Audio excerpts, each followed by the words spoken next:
ஈஸியாக ஐடி இண்டஸ்ட்ரிக்குள்ள என்டர் ஆக ஒரு கோர்ஸ் சொல்லுங்க sir. Programming is mandatory to get in IT. Basics மட்டும் கொஞ்சம் ப்ராப்பராக கற்றுக்கிட்டேன் ஈஸியாக ஐடி இண்டஸ்ட்ரியில் போகலாம். சார் கெரியர் கேப் இருந்தால் ஐடியில் வேலை கிடைக்கும்? Career gap is not an issue. நான் 2007 காலேஜ் முடிக்கும் போது டிசிஎஸ்ல பிளேஸ் ஆனேன். நானும் கவர்மெண்ட் ஸ்கூல் தான், எனக்கு இங்கிலீஷ்லாம் வராது. ஐடியில் ஒர்க் ஃப்ரம் ஹோம் கிடைக்குமா சார்? அதாவது 2020 அந்த கோவிடுக்கு முன்னாடி வரைக்கும் அந்த ஒர்க் ஃப்ரம் ஹோம்ன்றது அவ்வளோ ஈஸி கிடையாது. சார் எனக்கு வந்து இங்கிலீஷ் நாலேஜ் சுத்தமாக இல்லை. இங்கிலீஷ் நாலேஜ் இல்லாமல் ஒரு கம்பெனியில் ப்ளேஸ் ஆக முடியுமா என்னால்? பைத்தானில். ஓகே, ஸோ என்ன கேட்டிருக்கீங்கன்னா இங்கிலீஷ் தெரியாது ஐடி ஜாபில் போக முடியுமா, இதான் உங்கள் கொஸ்டின்ஸ். ஓகே, உட்காந்து நான் சொல்கிறேன். ஆக்சுவலாக இண்டஸ்ட்ரீஸ் நான் 2007 காலேஜ் முடிக்கும் போது டிசிஎஸ்ல பிளேஸ் ஆனேன். நானும் கவர்மெண்ட் ஸ்கூலில், எனக்கு இங்கிலீஷ்லாம் வராது. நாங்கள் பிளேஸ் ஆன கம்பெனியில் ஒர்க் பண்ணும்போது கொஞ்சம் இங்கிலீஷ் தேவைப்பட்டுச்சு. பிகாஸ் கிளைண்ட்டுக்கு மெயில், இப்போ என்னோட client British telecom client, UK client, அவங்க அங்கே மெயில் அடிக்க ரொம்ப கஷ்டப்படுவோம். ஏன்னா அவங்க அடிக்க இங்கிலீஷ் எனக்கு புரியாது, நான் அந்த ரிச்சாக எங்களுக்கு ரிப்ளை பண்ண முடியாது. பட் இன்னைக்கு மெயில் அடிக்கிற வேலையெல்லாம் வந்து ஏஐ பிரிண்டில் பண்ணி முடிச்சிடும். நீ 50 பேஜுக்கு ஒரு மெயில் வேணாலும் உனக்கு ஏஐ எடுத்து கொடுக்கும். டாக்குமெண்டேஷன்ஸ், பிபிடி ஒர்க்ஸ் எல்லாமே ஏஐ பண்ணிடும். ஓகேவா? அதே மாதிரி பிளேஸ் ஆகி நம்ம உள்ளே போகிறோம் அப்படின்னா மேக்ஸிமம் டெவலப்பர்ஸ் நான் சஜஸ்ட் பண்ணுவேன், நீ பிளேஸ் ஆகி உள்ளே போகும்போது நம்ம கூட எல்லாமே தமிழ் பசங்களாக இருப்பாங்க அதிகபட்சம். ஸோ தமிழ் பசங்களாக இருக்கும்போது அவங்களோட ஃபுல்லாக தமிழ்லாம் கம்யூனிகேட் பண்ணுவோம். அப்போ நான் இங்கிலீஷே தேவையில்லையா அப்படின்னா தேவையில்லைன்னு சொல்ல மாட்டேன். கொஞ்சமாக கொஞ்சம் இங்கிலீஷ் பேசணும். அட்லீஸ்ட் அந்த பேசிக் இன்டர்வியூ கிராக் பண்ணுற அளவுக்காச்சும் பேசணும். நம்ம அந்த அளவுக்கு இங்கிலீஷ் பேசினா போதும். சூப்பர் டூப்பர் இங்கிலீஷ் தேவையில்லை.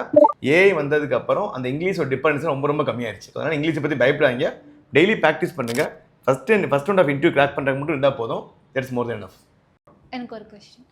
ஸோ இப்போ ஐடியில் ஒர்க் ஃப்ரம் ஹோம் கிடைக்குமா சார்? சரி, ஓகே, கண்டுப்பா. ஸோ என்ன கொஸ்டின் அப்படின்னா ஐடி இண்டஸ்ட்ரீஸில் ஒர்க் ஃப்ரம் ஹோம் ஜாப் கிடைக்குமான்னு கேட்டிருக்காங்க. எஸ், கிடைக்கும்.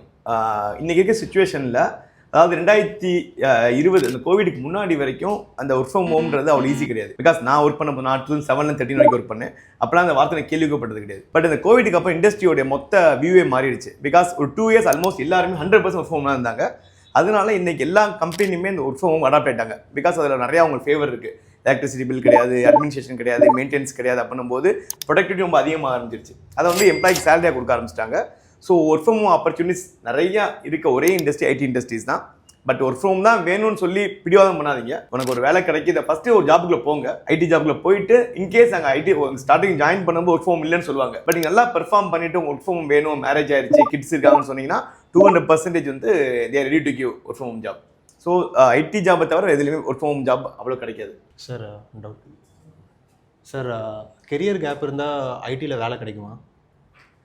ஓகே, சொல்கிறேன். ஸோ இவர் கேட்ட கொஸ்டின் என்ன அப்படின்னா, கரியர் கேப் இருக்குது, என்னால் ஐடி இண்டஸ்ட்ரியில் போக முடியும் அப்படின்ட்டு. மோஸ்ட் ஆஃப் தி இண்டஸ்ட்ரீஸ், அதாவது மோர் தென் ஒரு 95% ஆஃப் தி இண்டஸ்ட்ரீஸ் வந்து கரியர் கேப்லாம் பார்க்க மாட்டாங்க. Example companies like TCS, TCS எடுத்துக்கோங்க. டிசிஎஸ் வந்து 2 இயர்ஸ் கேப் தான் எடுக்க மாட்டாங்க. உங்களோட கரியரில் இப்போ காலேஜ் முடிச்சு 2 இயர்ஸ் கேப் தான் எடுக்க மாட்டாங்க. 12th முடிச்சு 2 இயர்ஸ் கேப் தான் எடுக்க மாட்டாங்க. இந்த மாதிரி இண்டஸ்ட்ரீஸ் வந்து ரொம்ப கம்மி கம்பெனி, ஐடி செக்டாரில். மோர் தென் 95% கம்பெனிஸ் வந்து இந்த கரியர் கேப்லாம் செக்கே பண்ண மாட்டாங்க. உங்களோட அல்டிமேட் தேவை என்ன அப்படின்னா, ஒரு டெக்னாலஜியில் பக்கா ஸ்ட்ராங்காக இருக்கணும், ப்ளஸ் பேசிக் கம்யூனிகேஷன்ஸ். இது ஒன்று இருந்தால் போதும், ஐடி இண்டஸ்ட்ரியில் ஈஸியாக என்ட்ரு ஆகிடலாம். So career gap is not an issue.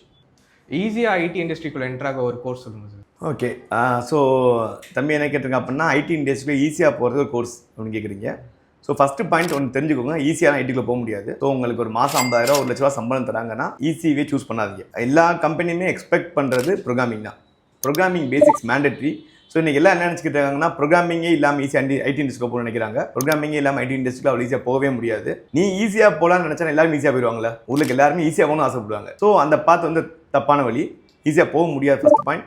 So ID இண்டஸ்ட்ரியில் போகணும்னு நீங்கள் முடிவு பண்ணிட்டீங்கன்னா basic programming mandatory, then next level DSA, then ஒரு டேட்டா பேஸ். இது இருந்தால் மட்டும்தான் உங்களால் ஐடி இண்டஸ்ட்ரிக்குள்ளே போக முடியுமே தவிர, இந்த டேட்டா அனலிட்டிக்ஸ், கோடிங்கே இல்லாமல் டேட்டா அனலிட்டிக்ஸ், கோடிங்கே இல்லாமல் டேட்டா சயின்ஸ், இந்த cyber security, testing, DevOps, AWS, UX இதெல்லாம் படித்தா ஈஸியாக போயிடலாம் சொல்லி நிறையா சேனல்ஸ் போடுறாங்க. அதெல்லாம் போக முடியாது. சிம்பிள் எக்ஸாம்பிள் நான் உங்களுக்கு சொல்கிறேன். காலேஜ் கேம்பஸில் ப்ளேஸ் ஆவாங்க பசங்க.